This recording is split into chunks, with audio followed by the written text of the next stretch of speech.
Hey everyone, happy Friday. We are live for our first Essentials Live, and we are going to be talking about a ton of things, marketing day, especially for manufacturers. And I have a special guest with me today, a man that doesn't need any introduction, but I'm going to let him introduce himself anyway. I want to kick it over to you, Eddie. Yo, what's up, industrial marketers around the world? As always, you've seen some of the cool antics that Tyler and I have gotten into with the Essential series. We got lots of really good feedback, so it's even cooler to be able to take this into a live platform and actually dive a lot deeper because we put our heads together and we have quite a bit to talk about. So just to spare everybody all the frills, let's get right in because I know Tyler, they're here to hear what we've got going on. So we're diving right in with building websites that convert. It's a big challenge that a lot of individuals are facing, and whether it's optimizing what they have or building something new. So seriously, let's kick it off. What do you think's going on, man?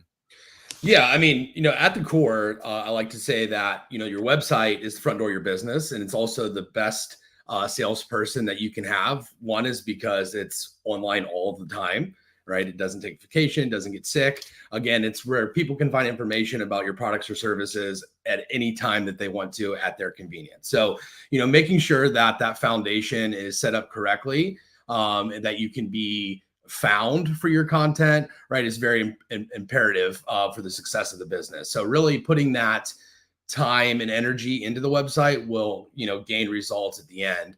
A lot of this is like a vehicle too analogy, where if you're not rotating the tires, changing the oil, you're not going to get the longevity of a website. Very similar to a vehicle at that point, you're not going to get, what you essentially invested in the return on. I agree. I love your analogy of the car because one, just absolute guilty for being a sucker of analogies, and I think in marketing, we need it because it's hard to explain a lot of these things from an outside perspective. And so I'm sure a lot of marketers who are watching this will be borrowing, stealing, probably never giving back the car analogy. And then speaking of like interactive and engagement, remember everybody, this is live. So if you're watching right now, feel free to drop a comment and or a question. Either say hi, tell us where you're tuning in from, but we also would love to answer your questions because I know that as much as you're trying to absorb information, we love hearing from you. So no comment, is definitely unencouraged by any means. Let's see what you have to say and dive right in. But kind of to your point, it's very interesting, and the phrase that I use when it comes to websites is it's not the field of dreams. It's not you build it and they will come. And a lot of people think that. I think there's a huge misconception. And I'm curious, do you hear the same thing? Yeah, again, it's not set it and forget it. At the end of the day, like, you want to optimize your website based on how users are interacting with your website. So, having the proper tools, implemented on the website to track user traffic, what they're clicking on, how they're moving throughout the website, what pages they're spending time on. All of that is valuable data that helps leverage what optimizations that you can do. For a perfect example, if there's a lot of really great information, below the fold, so an old newspaper term, right, the fold of a newspaper, so basically anything that you can see in that browser window that people aren't getting to, and only maybe 10% of the traffic's getting there, but you want more, well, it makes sense to bring that up where people are still accessing the website. So that is very valuable data to influence where you're placing content and how users are interacting with it.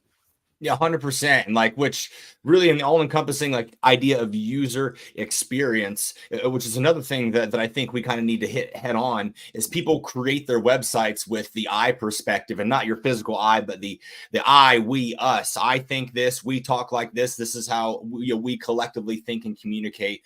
And they really forget that, okay, we're building this so that people can visit this, people outside of our organization, people who aren't as familiar with who we are can actually absorb this information and want to go there. And so there are lots of components on, we could dive in this whole episode talking about how to really optimize that user experience. But I'm curious in your perspective, if there are any like top items to really include if you're genuinely intentional and being strategic about creating a website that caters to users' experience on it. What are your thoughts, man? Yeah, I mean, anytime that you can reduce friction for the user, right? Again, making the solution to their pain point very easy for them to find, where it doesn't take 35 clicks to get there, or read through pages and pages of products and service descriptions, really highlighting the reason why you do what you do and why that solves their potential pain point, really streamlines that process for them to ultimately reach out. And that's the goal, for most websites at that point, is to get that next conversation scheduled or started, and that education on how do we solve that pain point that you're looking to solve. Yeah, true story, true story. And it looks like we actually have a couple of comments. If we could have a backstage, let's pull up these comments and see what people are saying. Oh my God, Eddie the man of goodness. Okay, I'm just trying to be a man. John Joyce, really appreciate you. Keep rocking with the industrial souls. What else we got? Paul Van Meter from Pro Shop. Seriously, love that you're jumping in, one of the greater marketing minds within the industrial space. Companies need this advice so bad. So Tyler, you're clearly saying something correctly. So appreciate that, John and Paul. Keep the comments rolling. And if you guys have questions, seriously, no stone unturned in this conversation, but tying it back in to user experience.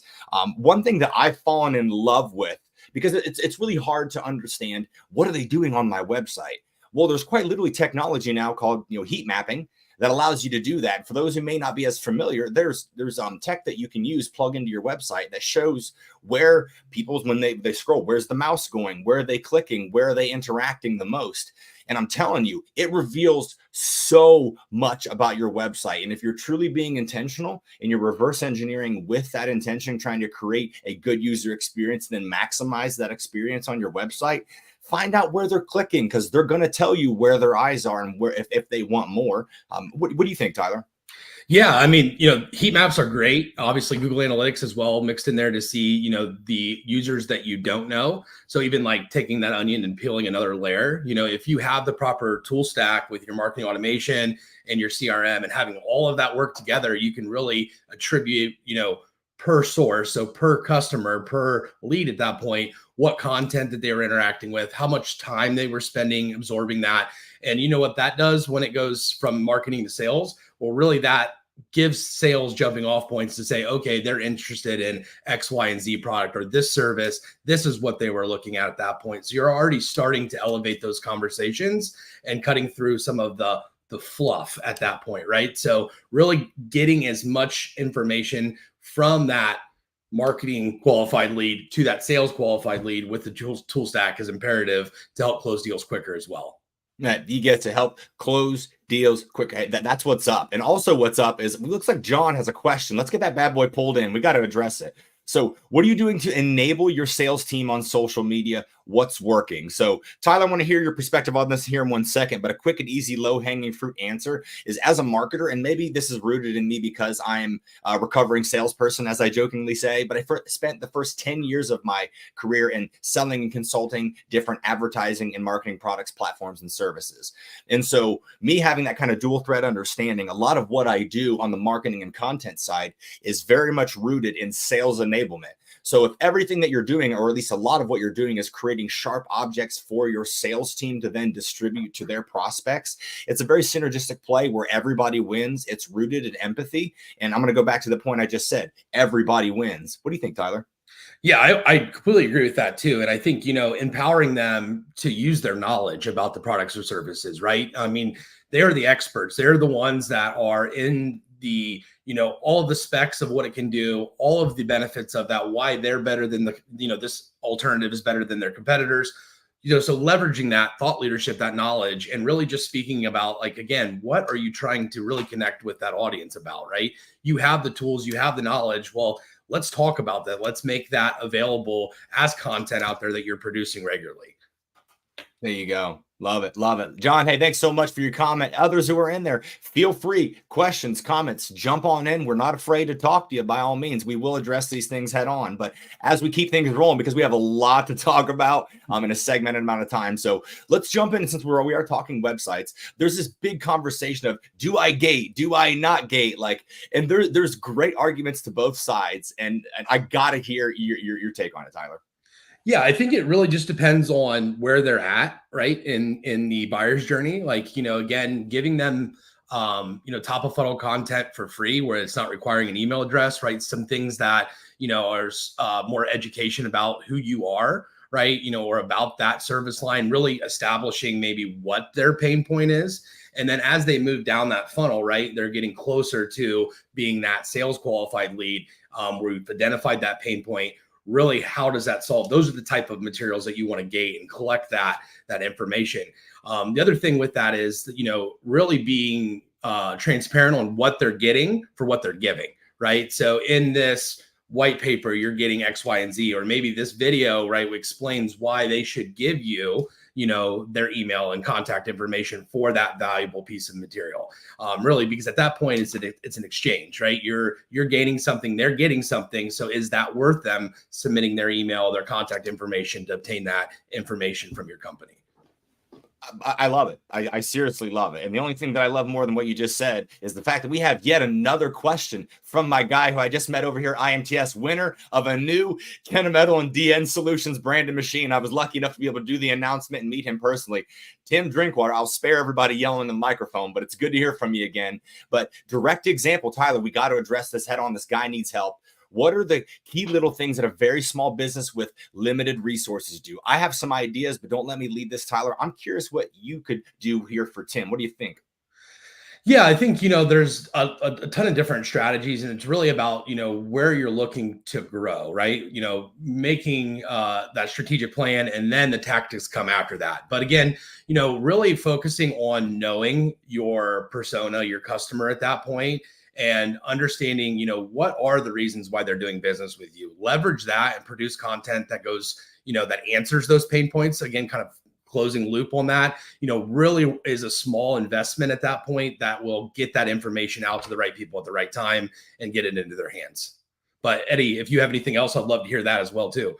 Love the idea of continuous content production. I'm obviously flying that flag, and I say that because I did some research on really with amongst industrial marketers, and I asked what are some of the main things you wish you had more time for. And 67% of the voters actually voted for content development as being the main thing they wish they had more time. Second stat that leads me to that is that True Marketing actually partnered with another entity, and they released what's the kind of engineering buyers report, and they interviewed over 800 technical buyers across the manufacturing industry to find that over 50% of them were doing the vast majority of the sales process online before they had even one meaningful conversation with somebody at said company. So those two stats alone tell me that the continued exposure and that brand awareness, it's not going anywhere anytime soon. And if anything, it's become infinitely more relevant because the exposure channels have only made themselves easier. Make content, make good content, and then make it consistently. So, Tim, really, really appreciate it. Keep these comments rolling. But speaking of rolling, we got to keep this conversation going. We've now covered, Tyler, kind of building websites that do convert, which is great. But a big misconception that I want to also tie into is like SEO. It's something that Google threw onto the scene, and everybody thought they were just experts and wanted to be experts in the early 2010s. The game has completely changed. So let's take a 10,000 foot view. What does SEO mean for the industrial space? Yeah. So SEO really kind of falls into the SEO strategy, I would say, in three main buckets, right? You have your technical SEO, on-page SEO, and off-page SEO. So technical, kind of tying back into the website is really about, making sure that your website is fast and lean. Again, it's meeting Google best practice standards for those load times, those page sizes. Your images are optimized. You have a way that Google can crawl your website to tell them what the copy's about and how they should rank that. Having great robot.txt files and then schema markup. That's basically in the back end what Google scans the code for that says, okay, who's this business? What's their products? Where are they located? All of those things that not everyone sees, again, with the pretty side of a website. So making sure that that technical side is set up correctly is imperative, because again, if that foundation is not set up the correct way and it's not optimized for that speed, well, you're already not going to get the traffic there just based on those, kind of prerequisites on what a website should be and how it should be built. The other thing is on page. So on page is more of the content, right? That's the keywords, the subject matter, that quality content that we talked about, again, being that thought leader, producing, information that really explains, what you're trying to do and who you're trying to target at that point. And then off page, right? You have off page, which would be like those directories, your business or your Google business profile, backlinks that you potentially would have to other companies, and then also your ratings and reviews. And this is, that one for the off page side is becoming more and more important because people want to buy, from customers that people like them have bought from, right? At the end of the day, right? So perfect example of this is like, I always use this analogy too. So, we're talking about manufacturing, but if you're on Amazon and you pull up 2 different blenders, right? And they could be the exact same price. Well, the one that's got 4.5 stars and 2,000 reviews versus the one that's got 5 stars and 4 reviews, you're still going to lean to the one that has more people buying and commenting on that specific product. So those reviews are important. So having a strategy to, get those testimonials, those reviews from your current customers that are happy, with your products or services is, marketing gold at that point for you to be able to leverage that in content that you're creating and also in those directories and those profiles. Man, what an awesome technical review. You clearly know your stuff, and that's nothing short of impressive. First off, kudos, because I've never heard it explained so well. And with an analogy to boot, you're speaking my language, man. That's why we get along. And I like that. And so to take it a couple steps back for individuals who just more on a just higher level view for less technical, because that was seriously great. Sometimes I think we forget that SEO is search engine optimization. Okay, what does that mean? So what we're doing is we're optimizing for what individuals are searching for. And we, again, forget in that thought that it's how are individuals going to search for me. I'm going to go back to an earlier concept that I think a lot of industrial brands and brands in general fall into, and it's that I marketing that I talked about, not the physical I, it's the I, we, us.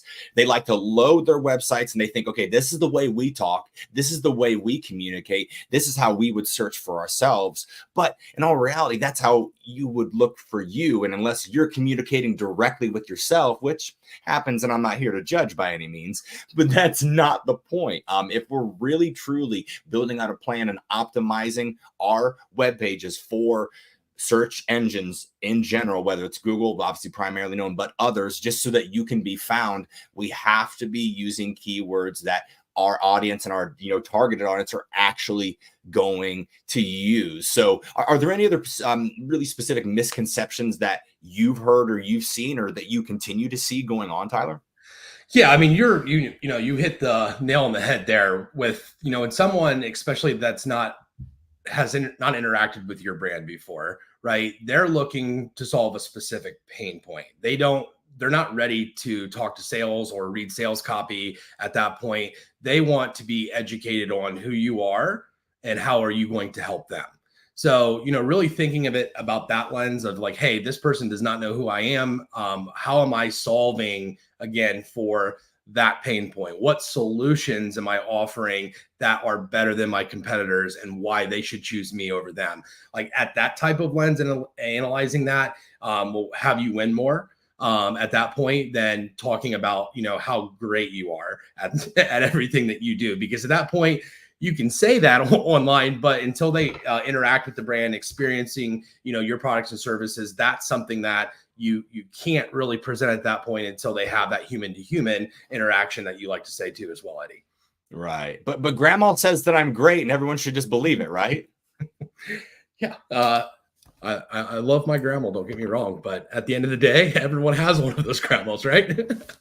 we all deserve one of those. And so knowing that, we also deserve the truth. And speaking of the truth, I still have clients to this day that will remain unnamed, and just people that I talk to and work with in the industrial space that are still being told, taught, and executing upon early 20-teen strategies. And now those things are from a keyword stuffing and backlink loading. And what those two things are that we need to kind of stop is people think I can just load a whole bunch of keywords on a page and I'm just going to type everything and I'm just create big lists. I've seen pages of literally just keywords that people hide on the back end of their website just to be pulled up for those specific keywords.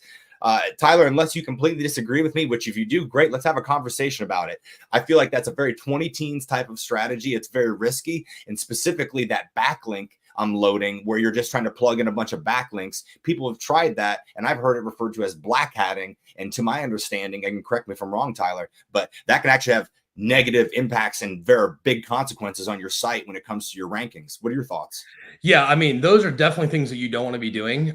Google has gotten extremely smart at identifying websites that are doing that, and if you are practicing those bad practices, there's a potential that you could be blacklisted, and you do not want your domain name to be blacklisted, because basically you are going to either not be showing up on those cert pages, or ultimately you're going to be down so far that no one's going to be able to find you or your business. And there's been companies that worked with in the past that has had something like this happen, and they can't really recover from it. So it's all about being ethical, and again, really focusing that content and tailoring it, those keywords to those pain points or to that subject matter that you're talking about, right?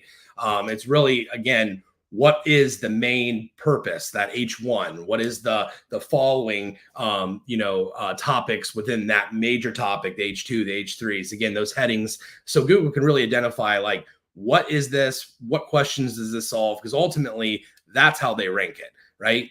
They rank the content that way. But again, going back to the technical side, they want it fast, they want it optimized correctly, all of those types of things. So, and then just to touch real quickly on the backlinks, backlinks can be your friend, but you want to make sure that those are a trusted, authoritative source that you're backlinking to that's relevant to your content, right? So if you're a manufacturer, right, and then you don't want to necessarily be backlinking to, a company that has ice cream, at that point, for lack of better terms, right? That ice cream company might be the best in the world and everyone goes there, right? Like those big brands. But if you're not providing that, equipment that makes that, or, things at that point, then don't be backlinking to that, because there's no equity there. So really it's more about ethical, practices at that point, making sure that you are backlinking, but it has to be a quality, trusted source that's relevant in your, playground of potential offerings or services. Yeah, for sure. And I think another thing to remind people who are trying to play the SEO game, and if you're thinking about how search engines are selecting these options, they need to provide their product via the answer to you. They base it off of where you're at geographically, the contextual words that you use, and your habitual search habits. I mean, they are providing an end product of here's information quickly. So if you're setting yourself up to be relevant in all those categories with them in mind, I think it's a winning strategy, to Tyler, obviously, that you're confirming here. And when it comes to just information, I hear a lot that it's a commodity. And so kind of going back to the gating, ungating, and the SEO play, the keyword play. And before we move to the next topic, do you have any thoughts about that specific phrase of, again, info and data in 2024 is just a commodity? Well, again, I think you have to follow the content from like the EAT acronym that Google, kind of talks about. Again, like when you're analyzing what types of things that you're going to be, writing about, that EAT, which is there we go. Thanks for pulling that up, Mike. It's going to be the experience. So again, being that authoritative figure, the expertise, the authority of your brand, and then the trustworthiness of what you're speaking to at that point. So this type of quality is what Google loves. This is what they want to serve their customers. Again, they don't want the fluff. They want to make sure that you're solving for what they're searching for. So at the core of that, following this methodology here is going to have you create winning content that's going to be found online ultimately. Yeah, which is the goal. And hey, also the goal, this is live, everybody. So I want to see your questions and your comments. We had plenty loaded up across some platforms. Let's keep things rocking and rolling. We love talking to you. Even if you just want to say hi, feel free. We're going to pull it up. We're going to address it. So all good fun here. But we're getting to a pretty meaty part of the conversation that I'm actually pretty biased and excited about, because it's lead generation and demand generation. Huge misconceptions between the two. People think they're the same thing. Are they related? Absolutely. But we are here today to draw not one, but two lines there. And so Larry, love it here. Larry's going right direct. He says, less fluff, more relevance. Hey, well, you came in at a direct time, so let's jump right in. Tyler, let's talk more of the comparing and the contrast between lead gen and demand gen, so we can feed Larry here, because he's clearly hungry. Yeah. So demand gen, I like to, kind of look at the funnel, right? So demand gen is more of brand awareness at that point, right? You're talking about, who you are, what products you have, what services you have. And lead generation is more at the bottom end, right? So that's when you already know their pain points, where you're trying to get in from that marketing qualified lead to that sales qualified lead at that point, getting them into the sales cycle there. So kind of that marketing funnel.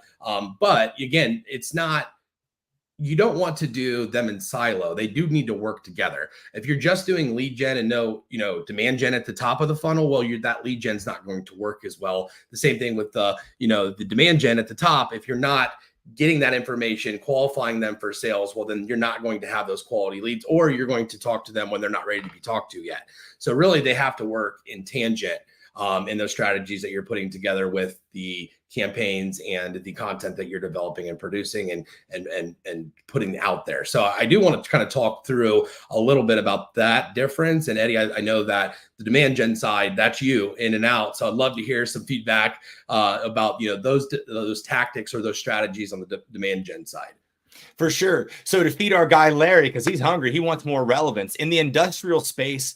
We forget and really are not as familiar with what demand generation is. So we're going to break it into two categories, and that is demand creation and demand capture, because those are two relevant points of it. And so as we break that down, demand creation is focusing on the 95% of buyers or so that are just looking out there for information. A lot of us are going through buying processes right now, whether it's for that new blender on Amazon, as we mentioned earlier, or if it's for a capital piece of equipment machinery. A lot of us are just in that research phase, but most of industrial marketers for relevance are focusing on that 5% of individuals who are ready right now, because they think those are the only conversations that exist. Hence why there's so much push in, let's just increase our sales force, let's increase our distribution, because they're so focused on that. And it's easy for us to forget on the creation side that there's 95% of that market that we need to actively speak to through various content efforts. And whether it's a multi-platform approach while using Facebook, LinkedIn, and let's even talk about it. You can even utilize leverages in platforms such as TikTok to be able to increase your awareness. So if we're talking about general layers of relevance, let's focus more in the industrial space on that demand creation. And we're going to talk about 4 different buckets and categories that we can do later in the conversation. But we need to first create that demand and then set ourselves up to capture it, which we're going to dive into here soon. But I want to go back into that lead gen segment so that Tyler can hit upon and add even more relevance. Yeah, I mean, just again with the brand awareness or the demand gen on that point, it is about brand awareness, right? It's about that larger audience. Again, it might not be someone necessarily that's that ideal customer that you're reaching, but again, it's that brand, and maybe they have a friend that's in that industry, right? So again, it's about reaching the most people as possible in that demand gen. That's exactly where you would be using a lot of that ungated content as well that we mentioned, right? So that's more about who we are, what we do, like why work with us, those types of things. But you don't necessarily know exactly what those pain points are, why they want to work with you at that point, right? So then when you're with the lead gen, really that's time where we use the gated information. They're ready to potentially start to be nurtured and receive more information from you. So then that information allows us then to gather more, I guess, preferences on products or services from your company that they want to potentially speak to you about. And then with lead scoring and other campaigns, and their interaction with the content, that's what can trigger them over to those sales qualified leads, which again, by doing it the right way through that at the right time, it's going to speed up the sales cycle. Your sales team is going to be happy at that point because they're getting real leads that are ready to have that conversation. And it really just tightens up the lead generation machine when you have demand and lead generation working together. 100%. Yeah, I couldn't agree more. So as we keep things rocking and rolling, looks like John jumped in the comment section. If you could, let's pull that up. He's saying, how do you ensure that marketing efforts align with sales teams to improve lead conversion? So I'm hearing some interesting stuff here, and maybe kind of 2 separate questions as I'm kind of breaking it down. So Tyler, if you want to jump on this one first, I'm happy to follow you up if you have direct thoughts on this. Yeah. So the biggest thing that you can do as a marketing team and a sales team is meet and discuss what's working and what's not working.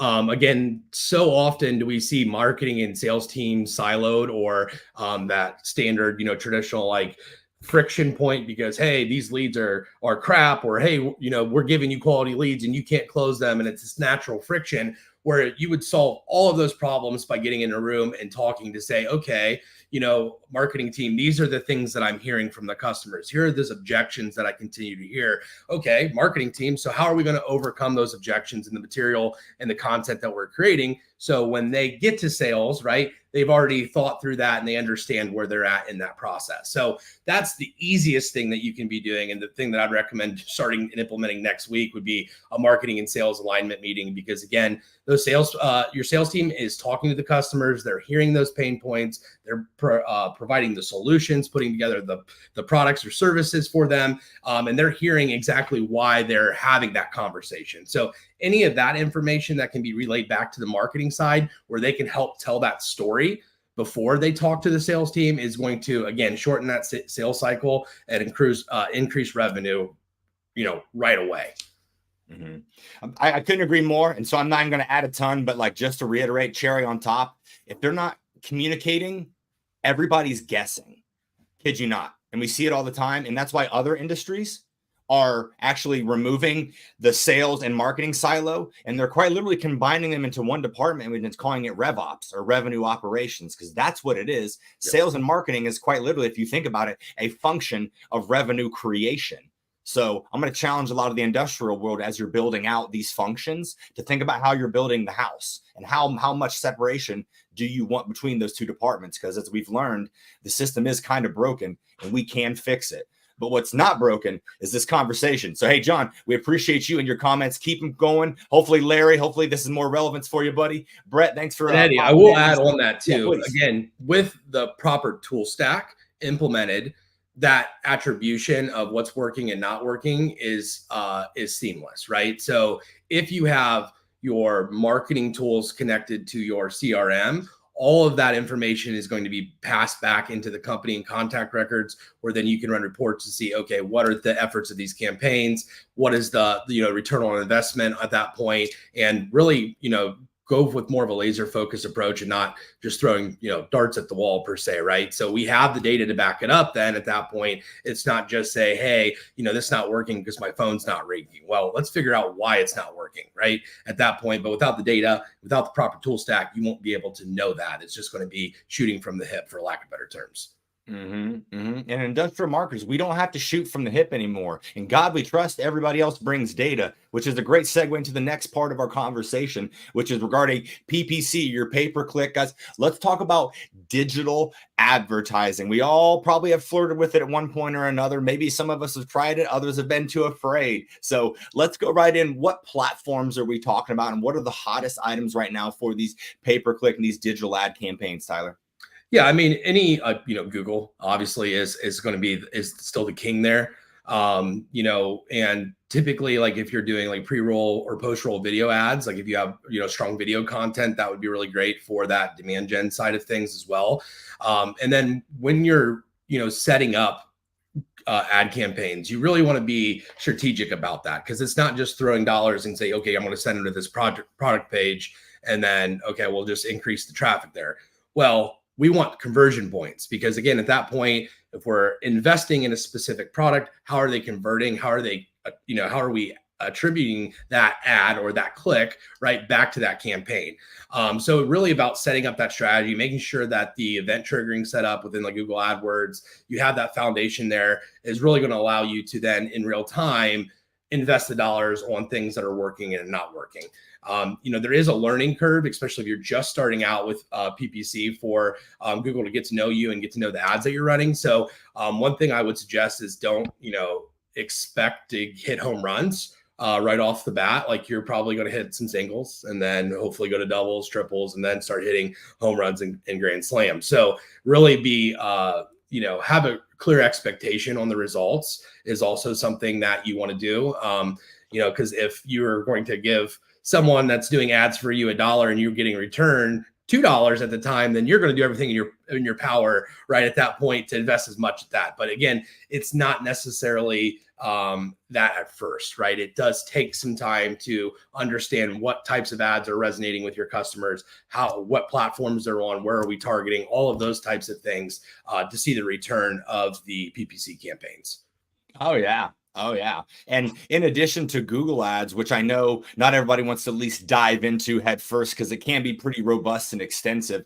I love social ads. I love what LinkedIn's doing right now. And even from the B2C side, or for most people who market individuals from the 9 to 5, we forget that we're still human beings from 5 to 9. So I also like the idea of Meta. Now, it's not for everybody on the Facebook, Instagram side, but lots of these industrial brands have a presence in those platforms. And the data in each of these platforms, because they all have these built-in campaign managers for the most part, it's great. I mean, it's awesome for us to be able to make data-driven decisions as we're distributing these. And when it comes to some just general basics, don't go light and don't underestimate the power of the copy, like the words that you use, the graphics that you use, and the videos that you use. And so regardless, as you mix those up, being in a very type of experimental mindset is massive. So if we're using our experimental mindset and then data to make better decisions, we can optimize those words, those graphics, and those videos every step of the way to really zone into what gets us the most desired outcome. Because again, data is going to be relevant and present every single step of the way. And if you go a step further and you want to tie it directly to return, Tyler hit on earlier the importance of attribution. So if all this is connected, we can see from that first interaction all the way to a purchasing decision within our CRM, which allows us to make even more data-driven decisions. Because if I know that one specific ad copy or a set of specific pieces leads to higher quality conversations and higher quality conversions, what do you think I'm going to do with the rest of my marketing budget and efforts and resources? I'm going to put more into that bucket, but we can't do that until we set ourselves up to see that first, right? Preach. Exactly.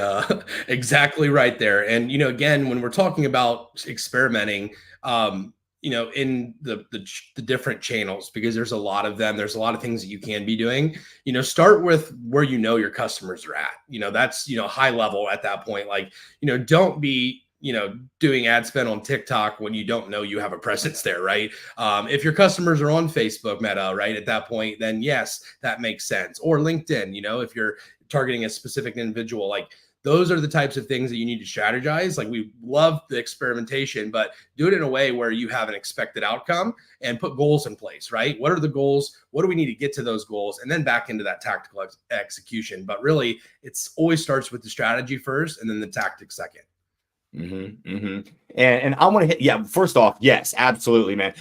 I'm gonna get preached back at you, my man. Same page. But like, I want to hit upon budgets. Now, I think we have different opinions on this, which is great, and I would love for that to be a thing. But just in my general experience, because I get asked all the time, and maybe you do. Okay, I want to do ads, but man, where do I start and how much do I spend? So just based off my experience, which could change, in a year, the algorithms and all of these platforms, they change all the time. But as it currently stands, my rule of thumb, rules, if you will, would be if you're spending less than $1,000 or less than a month to 2 months on any given type of digital campaign, you're probably not doing yourself a lot of good. And so having that minimum of at least $1,000, and I would say from that 1 to 2 month, even 3 months is always great, because I know it's really hard to want to commit to, I'm going to go do 6 to a 12-month campaign right now. I get it.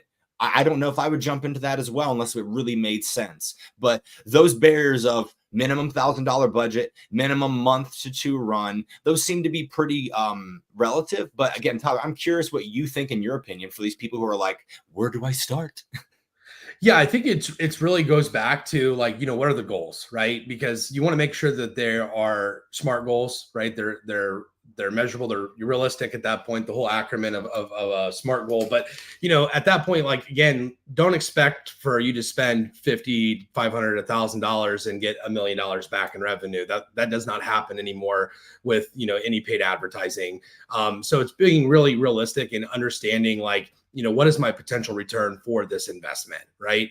And working with someone that understands, how we can calculate those numbers, is always is a good sounding board, even if you're not, again, you're in that trial period at that point. It's fine to throw a little bit here, a little bit there. But ultimately, if you really want the ROI of what you're spending on ads, it's really about mapping out what those goals are. And then, okay, what is the spend to get to those goals? Now, is that realistic in budget? It might not be. So maybe, you needed a different approach at that point. But again, we want to start with the goals. And then from that, you can back in to say, okay, what is my spend to ultimately get there? And the best thing about PPC is it can be shut off, right? So if you're looking at it and it's not working, or hey, you're running 5 different campaigns and one's really killing it and the other 4 are not, well, move all that money that you're investing in those other 4 campaigns to the one that's working, and you can see a higher return on that investment. So that is the beauty of paid advertising at that point. It is more of a right now, and it's a more of an instant return where you can attribute than something, SEO is more of like a slower game and longer to rank at that point, where advertising, here's money that I'm spending, here's money that I'm getting back in return. Yes. And it's so data rich. And thank you so much, Todd, for reminding individuals that you can pause, you can move, you can allocate. It's not like you're hitting a slot machine and closing your eyes and the best happens. You can optimize this so much. And then lastly, before we hit to our last segment, this is a cherry on top. This is something I do not recommend you just go and try. There are things in your business that you can just go and try to figure out.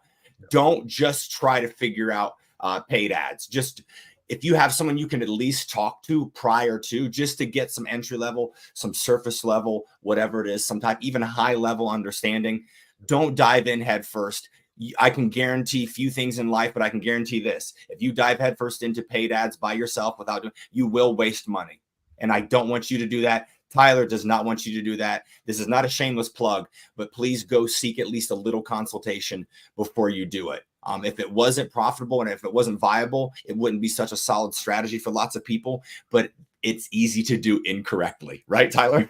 Correct. And it's something you just don't set and forget either. Like, it takes continued optimization, continued review, because if you set it and forget it, you're going to be spending dollars that you're not getting the return on. So understanding how to monitor, again, where to move those dollars is imperative. And, to Eddie's point, there's some things, social posting or boosting that you can experiment with. But if you're really going at a aggressive ads campaign, have some foundational knowledge or get a sounding board to at least kind of talk through the strategy and the expectations at that point, because, you really don't want to invest that type of money and not get the return back, or not have unreasonable expectations of what you're going to get with the dollars that you're investing.